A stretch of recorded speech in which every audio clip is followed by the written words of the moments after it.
All right, folks, we're with a great guest now. We have really kind of an icon for people that are music historians or know much about, just incredible songs. Muscle Shoals, Alabama, Fame Studios. It's about enough said for a lot of music fans. And we have Rick Hall with us. He's going to talk about his new book, talk about some of the music and some memories. So, Rick, how are you, my friend? Thank you for joining us. Thank you, Brandon. It's nice to be with you. Well, I tell you what, it's an exciting time to be able to have your memoir out, be able to talk about it. It's called The Man from Muscle Shoals. And what exactly can people expect when they pick up this book? Well, they can expect anything they want to know about Rick Hall from age 6 to 50 years later. So I've wrote my whole life story in the book, and it's about 450 pages, 425 pages maybe long. It's the history of Rick Hall and Muscle Shoals music, and I'm the guy who started it all, and I hope it don't end it all. Well, it's definitely got a very powerful place in music history, and obviously the sound that kind of came out of Alabama, many careers were made and changed. And I don't even know where to begin, Rick. I mean, what's at the beginning that kind of was one of the big turning points as you look back to say, you know what, this is one of those first milestones, one of those first steps that people may not know that kind of really helped put us on the map? Yes. Well, I'll start by telling you the people I've recorded, which I'm sure the listeners will be tickled to hear that. But Aretha Franklin, I produced her in her first hit in life. Clarence Carter, his first hit. Otis Redding, not his first hit, but the only things he cut outside of Memphis, Tennessee at Stax Records. Paul Anka, You're Having My Baby. Mac Davis, I had all of his hits, and Paul Anka's last hit, and the only hit he's had in the last 25 years. Maria Osmond, Tom Jones, Wilson Pickett, Etta James, Dwayne Allman, the Allman Brothers, the Osmonds, Donny Osmond, and of course Marie, and all the Osmond boys, and Bobby Gentry, and Alabama. Our notes here say 300 hit singles, 40 gold and platinum records, an incredible career that was put together. And when you mentioned some of these big names, let me start with someone like Aretha, who didn't really find a lot of success until she ended up in Fame Studios, and you were able to lay down that first track, lay down that first big hit for her. And what was it about her sound that you knew was special? Well, I knew the company, Jerry Wexler and Atlantic Records, were all about Aretha, and she had just came off of a 5-year, I think, stint with CBS Records, and they had been cutting her, we thought, wrong, and we were right, but they were cutting her with written arrangements and really just real pop stuff, jazz pop, and a little tempo to it and so forth, but it didn't say anything. The songs didn't say anything. So we knew she came out of the church, and she was all about church music, and her dad was Reverend Franklin, of course. And we knew if we got close to a hit record, that Atlantic would bring it through for us. And so we were all about that session. Of course, we were all excited, and unfortunately, though, the session we did 2 songs, and I had to cancel the session after 2 songs because her husband, Ted White, and also was her manager, he disrupted the session and said, somebody's making passes at my wife, Aretha, and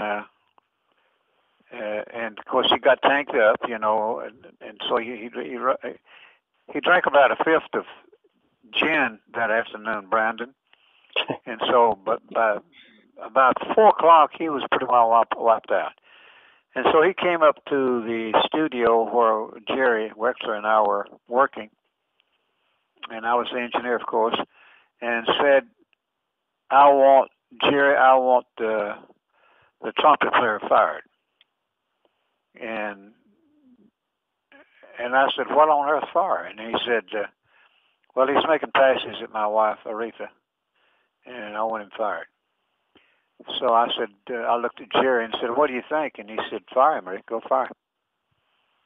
And an hour later, he got a little more wasted, and he said, he came up to me and said, I want the sax player, the tenor sax player fired. Well, I'm running out of people to fire. I said, how many people? Unless you know how to play the sax as well, here, Rick, we may be a little bit concerned. Aretha's going to be able to finish the set. No. So I'm thinking, well, what do I do here, Jerry? And he said, go fire him. And so we're running out of players, and so we called the session off, and we finished two sides. And both of them were the first releases. I Ain't Never Loved a Man the Way I Love You, and Do Right Woman, Do Right Man.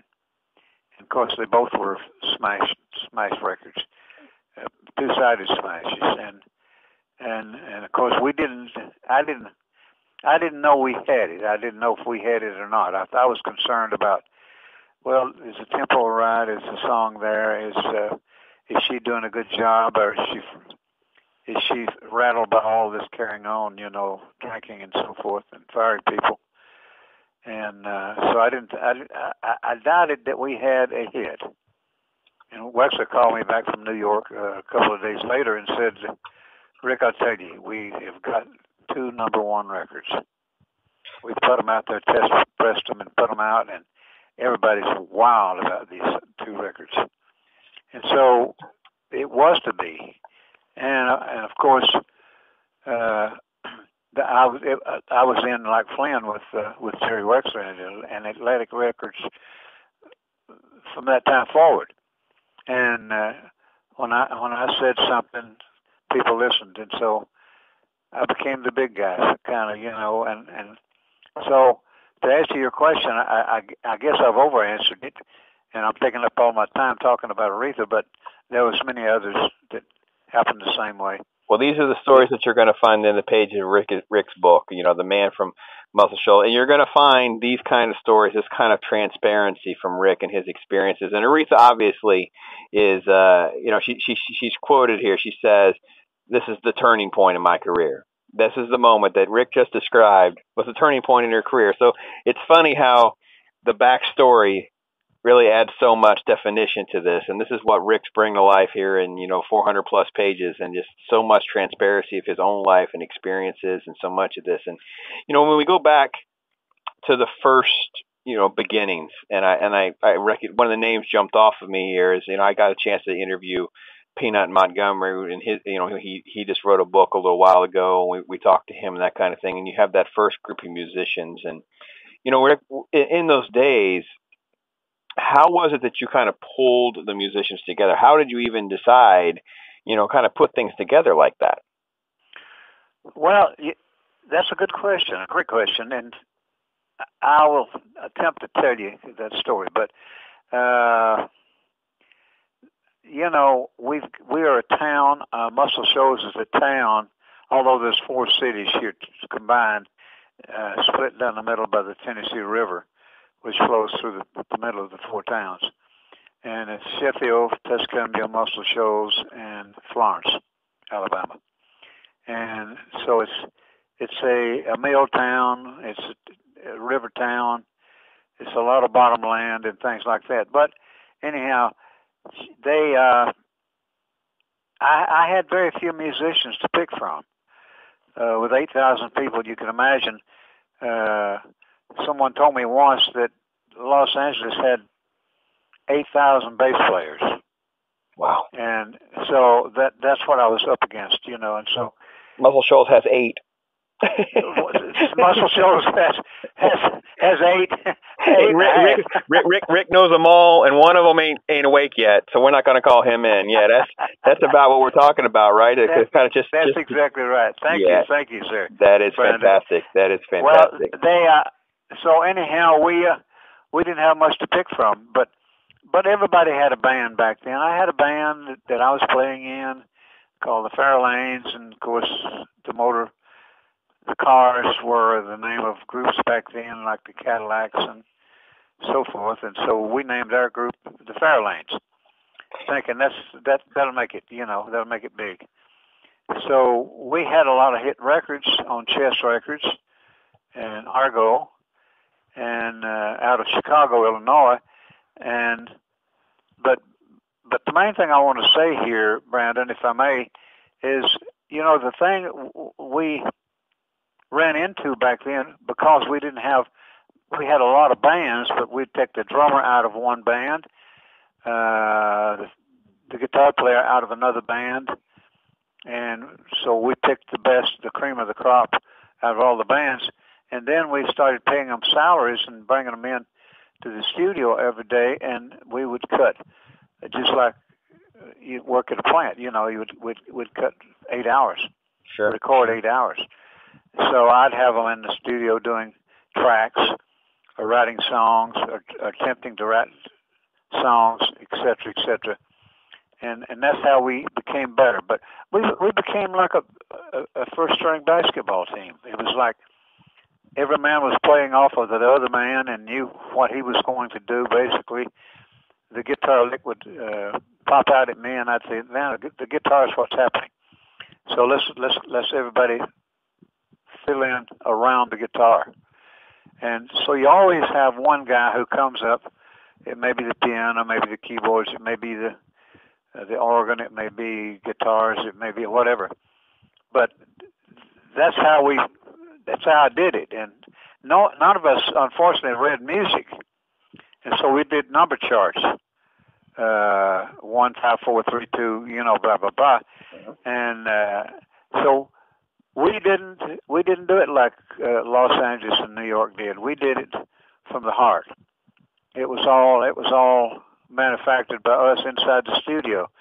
Now that's gone away, of course, and now you can take a Pro Tool and make it sound like a harmonica or a 5-string banjo or whatever, and one guy can play all the parts. But if one guy plays all the parts and he's wrong, you can never have a hit record. Right, yeah. But if you've got 5 producers who happen to be guitar players or piano players, etc., then you got a better shot at doing a live vocal and harmony and so forth, the background vocals and horns and so forth. You got a much better shot at having a hit record than you will have with one guy copying all the parts and letting you play what his ideas were. So 5 guys are better than one. We're talking with Rick Hall. He's the author writing this biography, The Man from Muscle Shoals. And if you're a music fan like me, a history buff as well, you just got to be fascinated by the pages in this book and the story. The book also comes with a bonus DVD, which has a bit of a documentary on this, which you absolutely got to check out. It's fantastic. And I'm going to call Rick out on something that kind of really sets him apart, because this was all happening in sort of a controversial time in American history. And Thank you, sir. Rick, just to be perfectly honest, why weren't you racist? I mean, why was it okay for Fame Studios to go, you know what, I don't see color here, I just see music? You kind of, colorblind is the best way to describe the scenario, but how did that even happen? This is unprecedented during this era. Well, it was during George Wallace was standing in the University of Alabama saying we don't want white now and white forever, so we don't want any black people going to school here. Are you there? Absolutely. George Wallace to the whole 9 yards, right? We're talking George Wallace protests in the streets, people getting arrested. It's crazy what was happening. Oh, everything was happening in Alabama. Bad things are happening. But we didn't go along with that program. We had ideas of our own, and we felt like that we were concerned about how the guy sounded and the songs he's singing and the people that's writing the songs they're writing. So while we were doing Wilson Pickett in the Fame recording studios in Muscle Shoals, Alabama, while we were doing Land of a Thousand Dances, they were shooting and killing Dr. Martin Luther King in Memphis, Tennessee. Wow. So it was that kind of time, and but we closed the doors and locked them and didn't let anybody in, and we went. We had at first we had basically white musicians. The first 4 or 5 hit records we had, and then we started doing all the black stuff, which we were doing in our bands at universities and for fraternity houses and things of this nature. So we were already plugged into that era's music, and we were hip to what was going down, and we wanted to do what would sell records, and we was not concerned about color or creed or nationality or anything else like that. So that's how we did it. When you look back, and you have someone of Otis Redding statue describe you as a close friend. Yes. What does that mean to you? How does that feel? What are your thoughts when you think of Otis, and how does it feel to know that you were able to touch him, to touch him as well? Oh, I loved Otis Redding. I loved him very much. He was a running partner. He was a friend of mine, a very close friend. I went to his funeral when he was killed in a plane crash. And in fact, he'd been to my studio a couple of days earlier when he was killed in some part of Iowa, I believe, in a private plane that he had bought recently. And I expect he was probably trying to pilot himself, and so those things happen, But anyhow, he was very close to me, and him and Phil Walden, and they had a company together. There was a booking agency out of Macon, Georgia, and Phil and Otis came to my studio all the time and spent a lot of time with me. And of course, Phil was in love with Duane Allman, who went on to go to his label, and they cut many gold albums and records together. But he started out with me on Wilson Pickett. Duane Allman started out with me and signed with me as a musician and songwriter, singer, guitar player, the whole thing. And we had a lot of success together, including Hey Jude. And Hey Jude was the song that we did with Duane Allman, and that told us that we think was the instigator or the reason for Southern rock music. So we were the first. We were the very first to hit on that, and we hit on it on Hey Jude. And if you listen to the end of the record, you'll hear the fantastic guitar playing that he's doing, Duane Allman. And of course, he left me and went to Phil Walden, but we had a thing whereby that we would, if Phil had management on an act, and he wanted a record producer, he'd call me, and Otis would also. And if I had somebody that I had a hit record on and they didn't have management or a booking agency, I would call Phil. So we patted each other on the back, and that's how we ran the business. It was like good old boys down south. We're talking with Rick Hall, father of Muscle Shoals Sound. He's got his brand new book coming out with a ton of stories, ton of insight. His biography, putting pen to paper here and just capturing something that is part of music history. And he's been able to be a part of so many musicians' lives, so many creative processes, 300 singles, 40 gold platinum albums, so much music that's been put down, and it's just an amazing legacy and testament to his career, and it's great to get a chance to talk to him on the show. And Rick, I can't thank you enough for you working us into your time. We're going to link to where folks can get a copy of the book, which comes with DVD, find out more information, that kind of thing. So again, Rick, thank you so much. Oh yes, thank you, Brandon. I love you for calling me and let me have some time on your radio stations and things. But